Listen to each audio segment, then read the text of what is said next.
हरे कृष्णा। आज हम लोग स्पेशल डिस्कशन करेंगे या सुनेंगे पढ़ेंगे। वो हम पढ़ेंगे मकर संक्रांति के बारे में। ठीक है। हम लोग जितने भी बड़े, जितना भी शरीर को एज हो गई है, मकर संक्रांति सुनते तो आ रहे हैं, लेकिन हम अब तक क्या समझते हैं मकर संक्रांति का मतलब? पतंग उड़ा लीजिए और कुछ मिठाई वगैरह खा लीजिए और थोड़ा दान पुण्य कर लीजिए। यही हम सुनते आ रहे हैं, बट एसेंस क्या है वो हमने आज तक नहीं समझा एक्चुअली। तो वैसे तो कल है मकर संक्रांति, 15 जनवरी को, लेकिन जनरली इससे पहले ये 14 जनवरी को होती थी। तो ये एक दिन का चेंज क्यों आया इस साल? आप अगर कैलेंडर देखें और कैलेंडर में फरवरी का मंथ देखें तो आपको दिखेगा उसमें 29 डेज है, 28 डेज नहीं है। इस साल लीप ईयर होता है, 29 डेज है। तो जो एक दिन बढ़ा है वो एडजस्ट, बढ़ने के कारण सभी चीजें एक दिन शिफ्ट हो रही हैं। और लास्ट ईयर जो आया है वो अधिक मास भी आया था, उसको बराबर करने के लिए, बैलेंस करने के लिए। सो ये जो एक दिन का चेंज आ रहा है ये इसी वजह से आ रहा है, क्योंकि ये जो साल है ये अधिक एक दिन का एक्स्ट्रा वाला ईयर है। सो दैट इज वाई जो 14 जनवरी से 15 जनवरी शिफ्ट होती है। अगर हम और पुराने शास्त्र के अकॉर्डिंग और कैलेंडर, वैदिक कैलेंडर जो है उनके अकॉर्डिंग अगर हम बात करें, तो जब से हम लोग पैदा हुए ये जो टाइम एज चला आ रहा है और उससे थोड़े से पुराने साल की बात करें तो वो जो डेट बन रही है वो 14 जनवरी बन रही है। बट ऐसा नहीं है कि मकर संक्रांति और पुराने टाइम पे भी 14 जनवरी को आती थी, ऐसा नहीं है। पहले दिसंबर में भी पड़ती थी, ग्रीष्म ऋतु में भी पड़ती थी, अलग अलग डेट होती थी। लेकिन बहुत टाइम के गैप के बाद ये जो डेट है थोड़ी आगे आगे शिफ्ट होती चली आ रही है। तो वो चीज हो रही है टाइम के अकॉर्डिंग।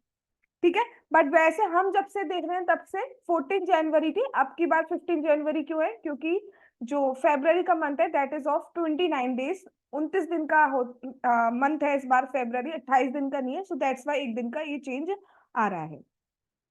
ऑल राइट, इतनी बात हमने सुन ली।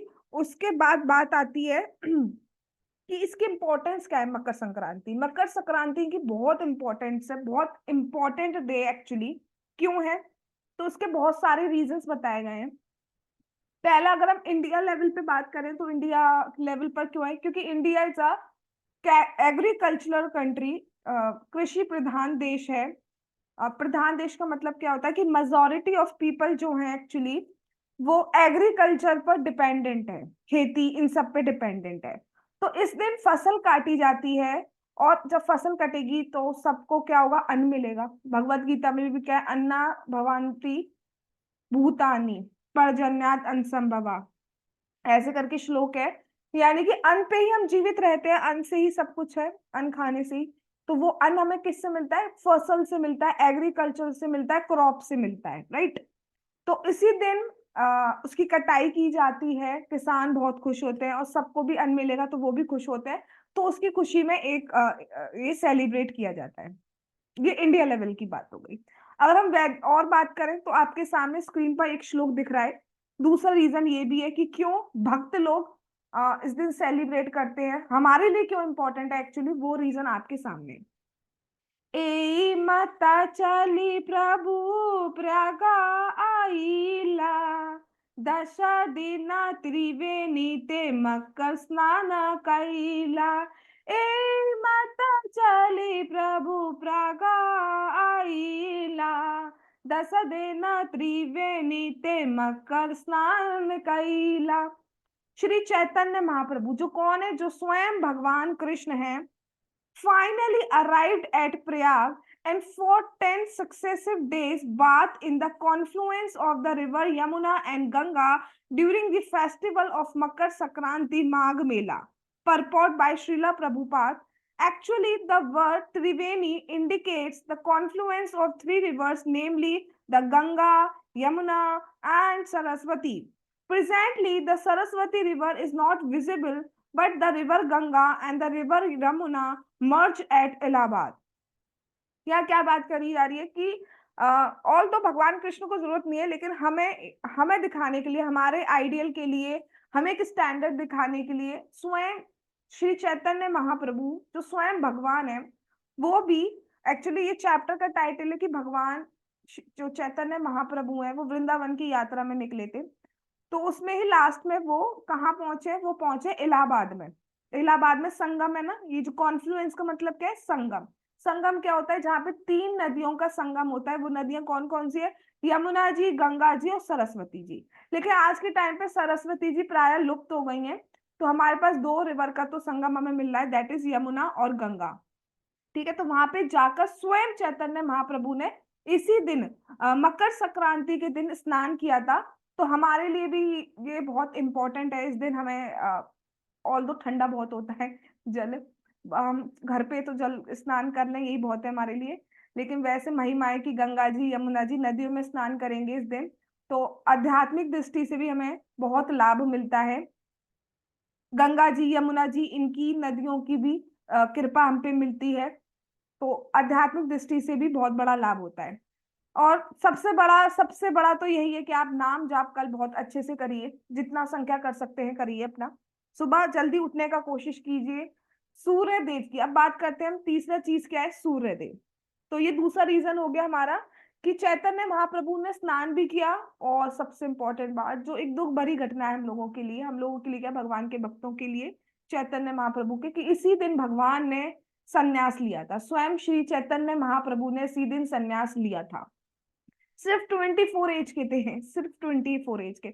ऑल दो भगवान की एज, शरीर ये नहीं बोलना चाहिए, लेकिन बाह्य दृष्टि से, एक्सटर्नली विजन से अगर हम बात करें, सिर्फ 24 एज के थे भगवान।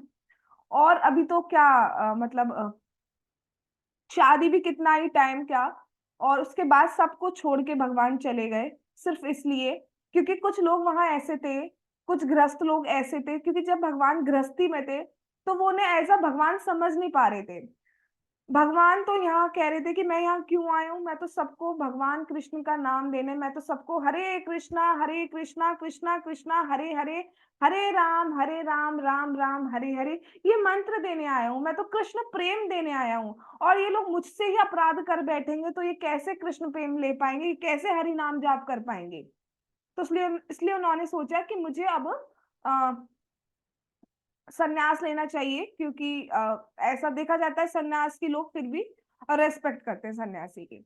तो इसलिए उन्होंने सारे अपने माता पिता सबको छोड़ के, अपनी वाइफ सबको छोड़ के भगवान काटवा नामक जगह पे आए। वहां पर केशव भारती जी जो थे महाराज जी, उनसे प्रभु ने शिक्षा जो है संन्यास ग्रहण किया। तो संन्यास में एक रिचुअल होता है कि बाल वगैरह सब काटे जाते हैं, उस तरह चलाया जाता है पूरा। तो जो नाई था, जो बाल काट रहा था, वो भगवान के बाल नहीं काट रहा है, इतने सुंदर, इतने जो आजकल लगाए जाते हैं ना सिल्की सॉफ्ट, वो सब भगवान के इतने सुंदर बाल थे, बहुत सुंदर। वो उसको काटा नहीं जा रहा कि मैं काटूं कैसे, बालों को काटा ही नहीं जा रहा है, लेकिन भगवान के कहने पर फिर उन्होंने किया, तो इसलिए थोड़ा सा दुख लगता है।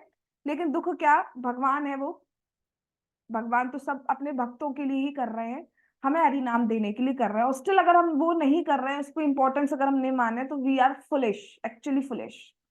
फिर हमें कोई नहीं समझा सकता ही नहीं है कोई। अगर इतना समझने के बाद भी हम नहीं समझ पा रहे हैं, तो हमें कोई नहीं समझा सकता है। फिर तो हमें माया के जूते जब पड़ेंगे कीलों के साथ, तब हम समझेंगे। चलिए, तो it was second reason. Third one is हाँ, इसी दिन भीष्म पितामह, जो भीष्म पितामह हैं, उन्होंने आ, इसी दिन क्या मतलब, एक्चुअली उत्तरायण, पहले मैं उत्तरायण समझना चाहिए एक्चुअली क्या है, फिर हम भीष्म पितामह के ऊपर आएंगे। थर्ड जो रीजन है वो है सूर्य, सूर्य देव की उपासना इस दिन की जाती है। अब सूर्य देव की उपासना हमें कैसे करनी है एक्चुअली, हमें सूर्य देव, हम कल भी पढ़ के चुके थे गीता में कि वो भगवान के कौन है, शिष्य हैं। विवस्वान मनवे प्राहा मनुर इक्ष्वा कवे ब्रवीत। भगवान ने भगवत गीता का ज्ञान तो सूर्य देव को दिया, और सूर्य देव से वो परंपरा चली आ रही है, तो वो तो भगवान के शिष्य हो गए, एक शुद्ध वैष्णव हो गए। दूसरी बात, हनुमान जी, हनुमान जी के गुरु कौन है, सूर्य देव। ठीक है, हनुमान जी में भी कितना ज्ञान है उन्हें। ठीक है, वो ज्ञान उनपे कहाँ से आया, इतने ज्ञानी कैसे बने हनुमान जी, पवन पुत्र हनुमान जी इतने ज्ञानी कैसे बने, वो भी बने हैं सूर्य देव से। एक्चुअली हुआ क्या था, हनुमान जी को बहुत तेज भूख लग रही थी।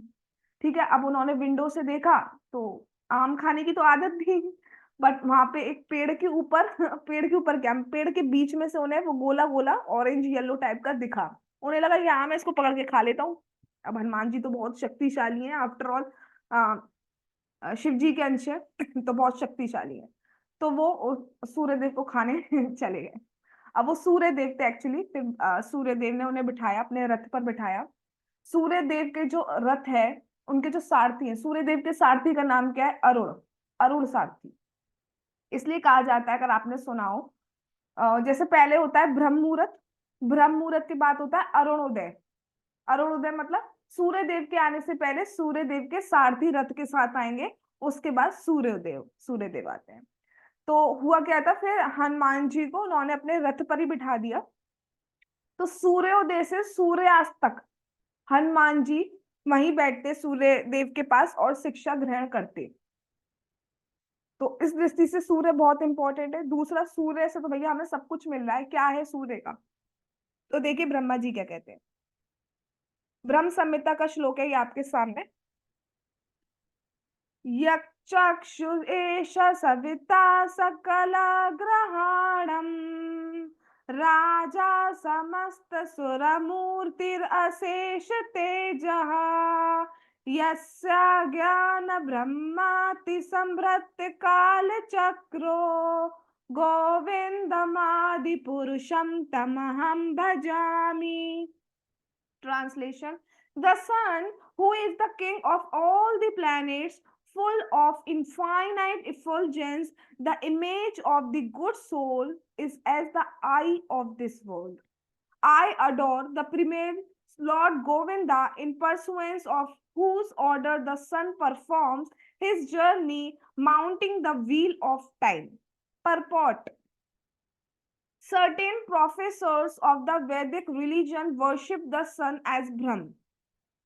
The sun is one of the hierarchy of the five gods.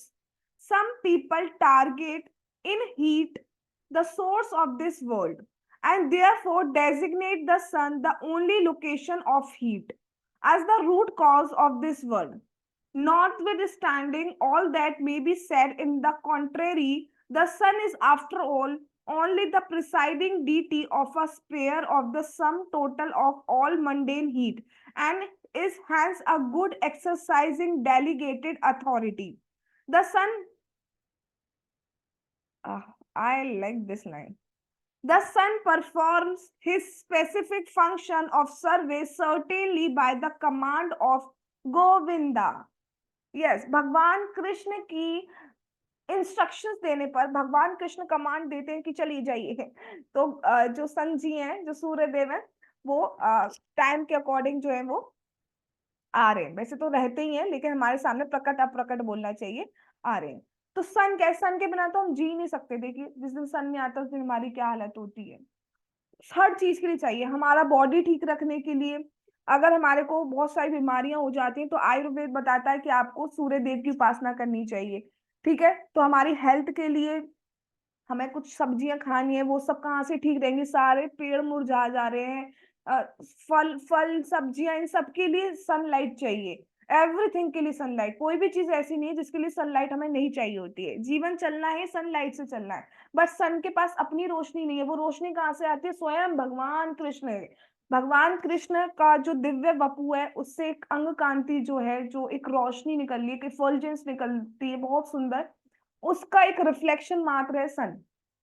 उससे भगवान पूरा देख रहे हैं। और सन को एक तरीके से भगवान की आंख भी बोला जाता है, जो सब कुछ देख रहे हैं, क्या हो रहा है क्या नहीं हो रहा है, सब कुछ देख रहे हैं ना भगवान। वैसे तो हमारे में सुपर सोल फॉर्म में परमात्मा रूप में भगवान प्रेजेंट है, लेकिन बाकी सब कुछ भगवान देख रहे हैं।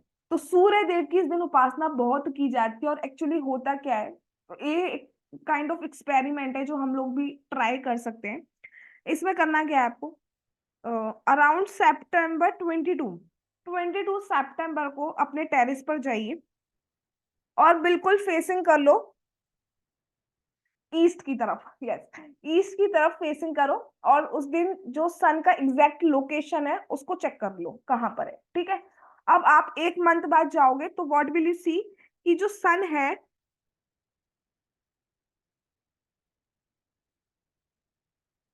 वेट वेट,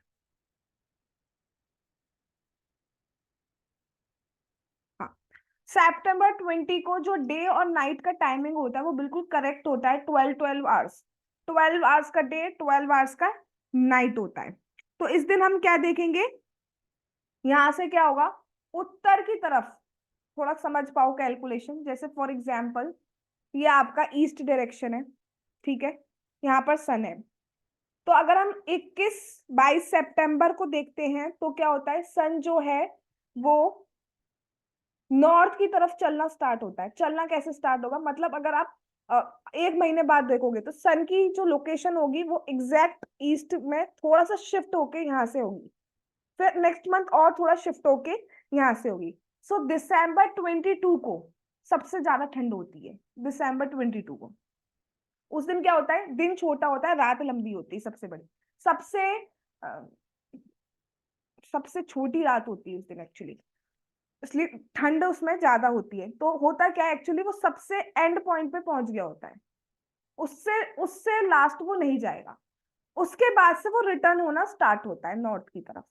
ठीक है, तो इसलिए उत्तरायण और दक्षिणायन आता है, 6 मंथ्स का उत्तरायण, 6 मंथ्स का दक्षिणायन। तो एक्चुअली उत्तरायण हमारे अकॉर्डिंग जो है वो स्टार्ट होता है 22 दिसंबर से। बट कुछ लोगों का मत है कि वो मकर संक्रांति से स्टार्ट होता है। क्यों मान रहे हैं मकर संक्रांति से, कि पहले जो ये डेट थी ये एक ही दिन पड़ती थी, अब थोड़ा सा, मैंने अभी स्टार्टिंग में बताया था, टाइम गैप की वजह से थोड़ा सा 20-22 दिन का ये गैप पड़ गया है, तो उस वजह से डेट चेंज हो रही है। वरना तो हम, लेकिन आसपास ही आ रहा है तो उसको हम मकर संक्रांति के दिन से भी मान लेते हैं कि उत्तरायण कल से स्टार्ट हो रहा होता है, ये बहुत शुभ माना जाता है। अगर हम भगवत गीता के चैप्टर 8 में जाएं, चैप्टर 8 में बताया गया है कि जो लोग उत्तरायण में अपना शरीर छोड़ते हैं वो ऊंची गति पे जाते हैं।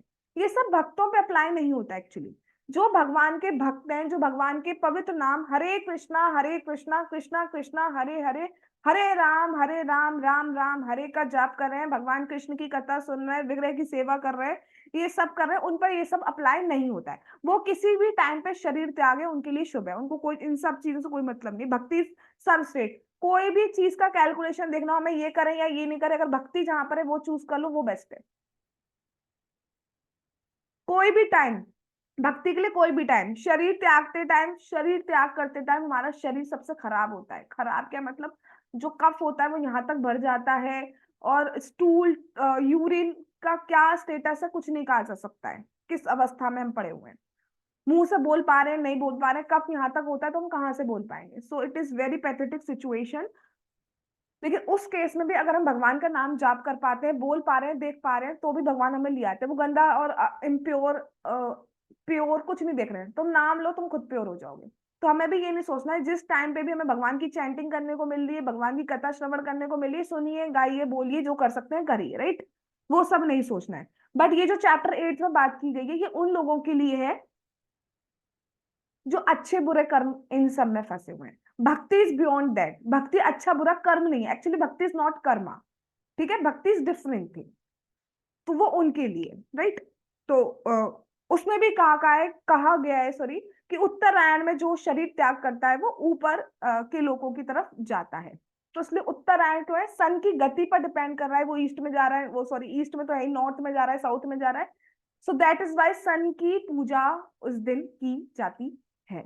तो इसलिए सन जो है वो बहुत इंपॉर्टेंट है। सूर्य देव, सूर्य नारायण भी हैं, सूर्य देव भी हैं, तो हमें इस दिन कम से कम कल दर्शन करके और भगवान, उनसे प्रार्थना करनी चाहिए कि आप भगवान के शिष्य हैं, हम पर भी थोड़ी सी कृपा कीजिए कि हम भी एक ज्ञान, गीता का ज्ञान, भागवतम का ज्ञान कुछ समझ पाए। एक भी श्लोक समझ गए, एक भी श्लोक समझने का मतलब क्या होता है, समझ लिया, आज हमने पढ़ लिए भैया, आज हमने 10 पेज पढ़ लिए गीता के, आज हमने 20 पेज पढ़ लिए गीता के, आज हमने पूरी गीता कंप्लीट कर दी। But what did you understand, it will depend how much you apply it, how much you accept it, कितना आप अप्लाई कर पा रहे हो, कितना एक्सेप्ट कर पा रहे हो, इस पर डिपेंड करता है। पेजेस पढ़ना इज गुड, शिला प्रभुपाद कहते हैं जो कृष्णा बुक का एक चैप्टर भी डेली पढ़ता है, फिर कहते हैं नहीं नहीं एक पेज भी डेली पढ़ता है, फिर कहते हैं नहीं नहीं एक पैराग्राफ भी डेली पढ़ता है, एक लाइन भी ना, एक वर्ड भी डेली पढ़ता है, उसकी जो है स्पिरिचुअल जर्नी में प्रोग्रेस होगी ही होगी। तो उस दृष्टि से इंपॉर्टेंट है। लेकिन अगर हम चाहते हैं कि फास्ट फास्ट प्रोग्रेस करें, हम बहुत जल्दी प्रोग्रेस करें, अपने में चेंजेस देखें, तो उसके लिए हमें अपने में अप्लाई करना होगा ना, बिना अप्लाई करे वो रिजल्ट हमारे पास नहीं आ सकता एक्चुअली। ठीक है, फिर हमें समझ में नहीं आएगा तो हम रख देंगे। तो इसलिए अप्लाई करना स्टार्ट करिए, समझिए, जो चीज समझ में नहीं आ रही तुरंत पूछिए, खा जाइए दिमाग अपने कोऑर्डिनेटर का, पूछिए। हम बाकी चीजें पूछते हैं ना, ये क्या करना है, वो करना है, वो पूछिए, दैट इज ऑल्सो इम्पोर्टेंट, आप कंसिडर कर रहे हो, लेकिन डाउट्स भी तो लेके आओ कभी। पूछिए गीता भागवतम के डाउट, ये जो भी पढ़ रहे हैं हम, उसको उसको होल्ड करके मत रखिए। हाँ, इट में पॉसिबल कोऑर्डिनेटर बिजी है या जिससे भी आप पूछ रहे हैं बिजी है, तो बाद में डिस्कस कर लीजिए, एक पर्टिकुलर डे डिसाइड कर लीजिए, that is of doubt day, उस दिन आप डिस्कस कर लीजिए। लेकिन उसको क्लियर करिए, डाउट बना नहीं रहना चाहिए, डाउट होना इज गुड बट बने नहीं रहना चाहिए। सही से बैठो बेटा। यहाँ कोई वो हाँ गुड, इन्वेस्टिगेशन ऐसा कुछ नहीं चल रहा, राइट, वेरी गुड, परफेक्ट। ठीक है, तो ये हमें करना चाहिए, राइट। ओके, इस दिन क्या होता है। हाँ, अब हमारे पास कितनी राशियां हैं, सोना नहीं है किसी को, कितनी राशियां हैं किसी को पता है।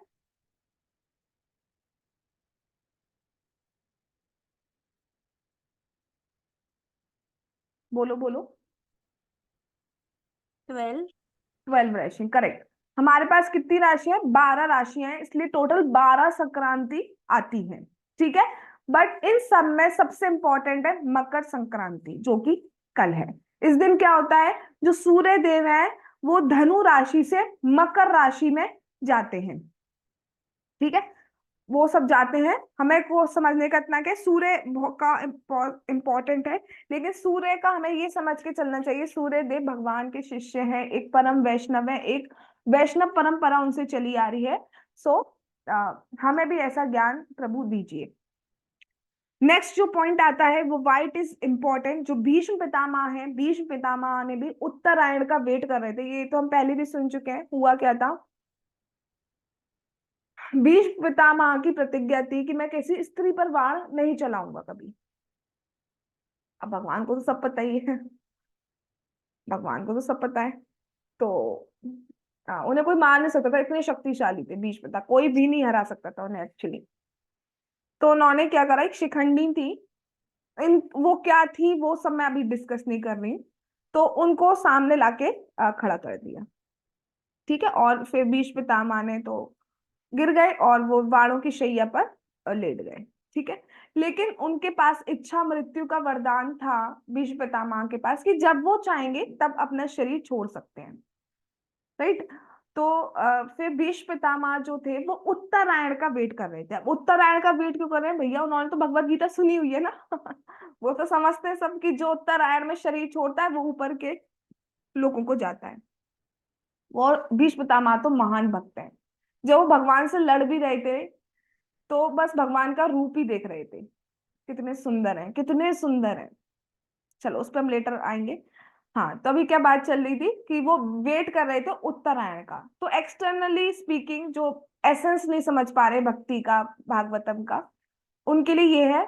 लेकिन अगर हम अंदर डेप्थ में जाएंगे तो उत्तरायण का मतलब क्या है, उत्तरा प्लस अयन, यानी कि उनका वेट कर रहे थे जो उत्तरा के गर्भ में थे। अब उत्तरा के घर में दो लोग थे, एक थे परीक्षित महाराज और एक थे भगवान कृष्ण। भगवान कृष्ण गए थे परीक्षित महाराज को बचाने के लिए, ये हम कथा सुन चुके हैं।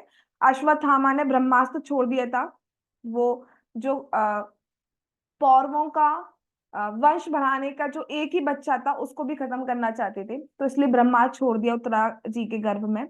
अब ब्रह्म भगवान उनको बचाने के लिए उनके उत्तरा के गर्भ में गए और चक्कर लगाने लगे अपनी गदा लेके।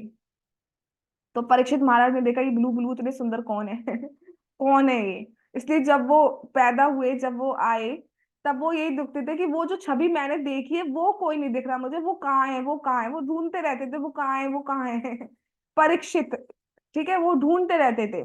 ऑल तो भगवान मिले होंगे उन्हें डेफिनेटली, तो इतना रहा नहीं, हाँ, मिले होंगे भगवान उन्हें। ठीक है, तो उसके बाद उत्तरायण का मतलब एक्चुअली क्या था, जो कृष्ण का वेट कर रहे थे कि कृष्ण यहाँ आए। अब भगवान तो अपने भक्त का इच्छा जानते हैं ना, भगवान जान गए थे कि ये चाहते हैं कि मैं इनके पास आऊं, ये मेरा दर्शन करें। तो भगवान ने फिर ऐसी व्यवस्था कर दी कि जो युधिष्ठिर महाराज थे, युद्ध के बाद उनको बहुत दुख, बहुत शोक में चले गए कि मेरी वजह से सब सब ये हो गया, एक राज्य की वजह से सब ने अपना शरीर छोड़ दिया है, मेरे को नहीं चाहिए ऐसा राज्य। क्या होगा इस राज्य का, जब अपने ही लोग, अपने ही सगे संबंधी हमारे साथ नहीं है, तो उस राज्य का क्या होगा। तो बहुत लोगों ने, बहुत ऋषियों ने उनको समझाया, इवन भगवान ने भी समझाया, लेकिन वो समझ नहीं पाए थे। ऑल दो भगवान के समझाने पर हर कोई समझ जाता है, लेकिन भगवान समझने ही नहीं दे रहे थे एक्चुअली उन्हें। तो उसके बाद कहते हैं भगवान कि चलो चलो भीष्म पितामह के पास चलो, उनसे ही तुम समझोगे। तो देखने में लग रहा है कि भीष्म पितामह को मीडियम बना रहे हैं उन्हें समझाने के लिए, लेकिन जो अंदर से इच्छा थी भगवान की वो ये थी कि भीष्म पितामह चाहते थे उनका दर्शन करना, तो उनकी इच्छा पूरी करने भगवान वहां जा रहे थे। और भगवान एग्जैक्टली वहां बैठे, क्योंकि भीष्म पितामह वाणों की शैया पर लेटे हुए थे, तो वो मूव नहीं कर सकते थे, इवन गर्दन को भी नहीं हिला सकते थे अपनी। तो भगवान एग्जैक्ट उस एंगल पे खड़े हुए, चरणों के पास, चरणों के पास उस एंगल पे, भीष्म पितामह के चरणों के पास उस एंगल पे खड़े हुए कि वो लेटे लेटे सिर्फ उन्हीं को देख सके। सिर्फ उस एंगल पे खड़े हुए थे भगवान, कि सिर्फ उनको दिक्कत ना हो मुझे देखने में, वो मुझे आराम से देख सके। भगवान चरणों के पास उस एंगल पे खड़े और बैठे कि कि भीष्म पितामह उन्हें देख पाए। अब जब भगवान उनके सामने आए, तो वो अंदर ही अंदर ये प्रार्थना कर रहे हैं कि मुझे वो ही रूप, वो भगवान को उसी रूप में देख पा रहे हैं, वो रथ वाले रूप में। भगवान जब रथ चला रहे थे तो उनके बाल जो थे वो फैल रहे थे, और जो है डस्ट भी आ रही थी युद्ध की। तो वो रूप बहुत सुंदर, उनके मतलब हर भक्त का एक एक दिव्य रूप भगवान का बहुत पसंद आता है। कोई किस रूप की तरफ ज्यादा आकर्षित होता है, कोई किसी रूप की तरफ ज्यादा आकर्षित होता है। तो भीष्म पितामह जो जिस रूप के प्रति आकर्षित थे वो था भगवान का युद्ध वाला जो रूप था। तो वो उसी रूप में भगवान को दे रहे हैं, ऑल दो भगवान खड़े हुए हैं राजकुमार वेश में, लेकिन वो उसी रूप में देख रहे हैं कि कितने सुंदर हैं। और वो भगवान का कंपैरिजन कर रहे हैं कि ब्लू कलर के भगवान, और उस पे येलो जो ड्रेस है वो मतलब लाइक का थंडर बोल्ट, बिजली की तरह लग रहा है, इतने सुंदर लग रहे हैं भगवान, एकदम खुले खुले सिल्की सिल्की ब्लैक हेयर, बहुत सुंदर लग रहे हैं भगवान के। तो भागवतम में आया है वो उन सबका डिस्क्रिप्शन की कैसे कैसे बताया गया है। तो भगवान बहुत सुंदर लग रहे हैं। तो उनको देखते हुए भीष्म पितामह ने फिर कृष्ण की कथा कही, कृष्ण के बारे में बहुत सारी बातें बताई, बहुत गुणगान किया, तब सब समझ पाए हैं कृष्ण के बारे में। भीष्म पितामह को भी तब ज्ञान हुआ, सॉरी युधिष्ठिर महाराज को भी तब ज्ञान हुआ। फिर वो राज्य करने गए। तो उस दृष्टि से भी, क्योंकि शुद्ध भक्त है, उन्होंने उत्तरायण की इंपॉर्टेंस समझी। हम भी उत्तरायण का मतलब क्या लेते हैं कि भगवान कृष्ण से संबंधित है।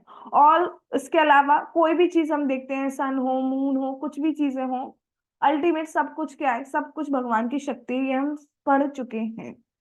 बलम बलवताम चाहम, ठीक है, जो बल है वो मैं हूँ, जो सूर्य और शशि यानी कि चंद्रमा का जो रोशनी है वो भी मैं हूँ, ठीक है।